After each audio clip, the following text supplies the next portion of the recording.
তারা চুড়ি অথবা নাকের ফুল না পড়লে স্বামীর কি ক্ষতি হয়, এই প্রশ্নটা অনেকে আমাদেরকে করেন। মাঝে মাঝে এই মেসেজ আসে যে হুজুর, স্ত্রী যদি নাকে ফুল না পড়ে বা হাতে চুড়ি না পড়ে তাহলে স্বামীর নাকি অমঙ্গল হয়, স্বামীর নাকি হায়াত কমে যায়, বালা মুসিবত বিপদ আপদ সবসময় লেগেই থাকে এবং সংসার থেকেও নাকি বরকত ছিনিয়ে নেয়। এই কথাগুলো মাঝে মাঝে শোনা যায়, কিন্তু কথা হলো যে পবিত্র কুরআন এবং হাদিসে এমন কোনো কথার কখনো কোনো ভিত্তি খুঁজে পাওয়া যায় না। কারণ সাহাবীদের মধ্যে অনেক সাহাবী ছিলেন যারা অনেক গরিব এবং তাদের স্ত্রীদেরকে তারা গহনা দেওয়া তো দূরের কথা, স্বর্ণের গহনা দেওয়া তো দূরের কথা, তারা ভালো কোনো কাপড় চোপড় পর্যন্ত ব্যবস্থা করতে পারতেন না।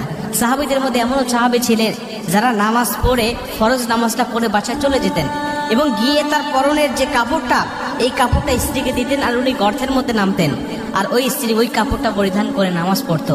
মানে ভালো একটা কাপড় বলতে শুধু স্বামী স্ত্রী দুজন মিলে একটা কাপড় ছিল, অতএব তাদের গহনা থাকার তো কোনো প্রশ্ন আসে না।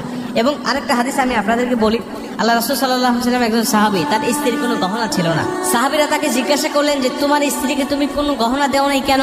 সে তো নারী মানুষ, নারীরা অবশ্যই গহনা প্রিয় হয়, গহনা পরলে তাদেরকে সুন্দর দেখায়, তুমি তোমার স্ত্রীকে কেন গহনা দিতে পারো নাই? তিনি বললেন, গহনা দেওয়ার সামর্থ্য আমার নাই, কিন্তু আমার স্ত্রী এতে নিয়ে কোনো মাথা ব্যথা নাই। আমার স্ত্রীর পরিপূর্ণ তাকওয়া আছে, আল্লাহর উপরে ভরসা আছে এবং তিনি আমার উপরে সন্তুষ্ট আছে। সাহাবী এটা বলে সেখান থেকে চলে গেলেন।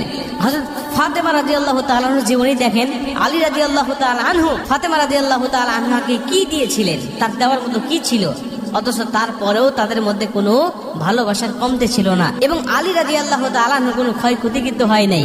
আল্লাহ পাক তাকে বিভিন্নভাবে আল্লাহ তাকে হেফাজত করেছেন, কিন্তু তার স্ত্রীর হাতে কোনো চুড়ি ছিল না, তার নাকে কোনো ফুল ছিল না। এবং আপনার আশ্চর্য হবেন আরেকটা হাদিস শুনে, একবার এক মহিলাকে কিছু মহিলা জিজ্ঞাসা করলেন, দেখবেন আমাদের সমাজে অনেক মহিলার গহনা না থাকলে যাদের গহনা আছে তারা খোঁটা দেয়, আবার যার বেশি আছে সে ভাব দেখায়। তো ওই মহিলাকে বিভিন্ন মহিলা গিয়ে বলছেন, আচ্ছা তোমার স্বামী তোমাকে কোনো নাকফুল দেয় নাই, তোমার স্বামী কখনো তোমাকে কোনো দামি গহনা দেয় নাই, এতে তোমার মন মালিন্য হয় না বা তোমার মন খারাপ হয় না? উনি চমৎকার উত্তর দিলেন যে দেখো, আমার কোনো বাহ্যিক গহনার প্রয়োজন নাই। আল্লাহ আমার জন্য যে স্বামী আমার জন্য বাজেট করেছেন, আমার স্বামী হলো আমার জন্য সবচেয়ে দামি গহনা, আমার স্বামী হলো আমার জন্য সবচেয়ে দামি গহনা। অতএব আমার বিন্দু মাত্র মন খারাপ হয় না যে আমার স্বামী আমাকে কেন চুড়ি দিল না, আমার স্বামী কেন আমাকে নাকফুল দিল না, আমার কোনো চিন্তাই হয় না।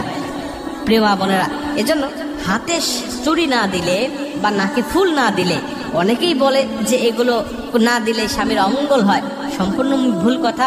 বরং এগুলো মেয়েদের জন্য হালাল, এগুলো জায়েজ, এগুলো দিতে পারে, কিন্তু না দিলে তাদের কোনো গুনাহ হবে না এবং তার স্বামীর কোনো অমঙ্গল হবে না, রিজিকও নষ্ট হবে না, কোনো বিপদ আপদ বালা মুসিবতও আসবে না।